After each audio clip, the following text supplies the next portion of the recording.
বাবু, এখন দাদারা খুব খারাপ, তোমাকে একদম বাইরে নিয়ে যাচ্ছে না, কিছু না, সব সময় ঘরেই রেখে দিচ্ছে, তাই তো? খুব রাগ হচ্ছে,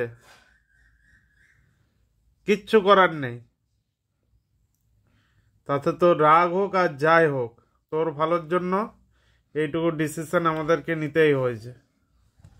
দেখেছিস তো, হাই তুললে হবে না। মস্তান দেখলি তো, মস্তান দেখতে মস্তান চলে গেল, কালী চলে গেল, আরেকজন। আরেকজন চলে গেল, আরেকটা তো এ হয়েছিল, ওটা তো দেখলাম সামলে নিয়েছে, আর বাকিগুলো তো ভ্যাকসিন দেওয়া হয়ে গেছে।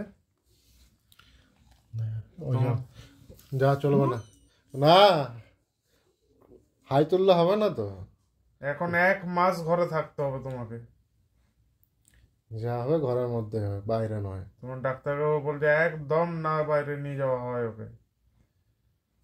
তাতে তোর যতই খারাপ লাগুক, আমরা ভালো নয় তো, আমরা ভালো নয়, কোনো কিছু এসে যায় না। দেখ, মুখের মধ্যে হাতে দেয়, হাই তুলবে আবার।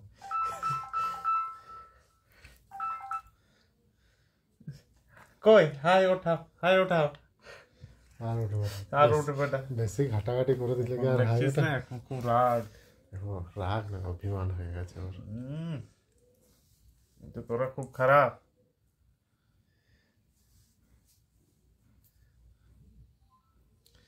খারাপ হয়ে যায়, কিচ্ছু এসে যায় না। তোমাকে তো ঠিক থাকতে হবে, তাই না? সবাইকেই বলছি, আপনাদের বাচ্চাগুলোকে সাবধানে রাখবেন এখন। ডিস্টেম্পার ভাইরাস, পার্ভো ভাইরাস, এই টাইমে এদের হবেই হবে এটা। তুমি ঘুমিয়ে দাও, হ্যাঁ তুমি ওইভাবে তুমি ঘুমিয়ে দাও। মন খারাপ করো, যাই করো, ঘুমিয়ে দাও, ছাড়ো। দেখতে দেখতে 1 মাস কেটে যাবে।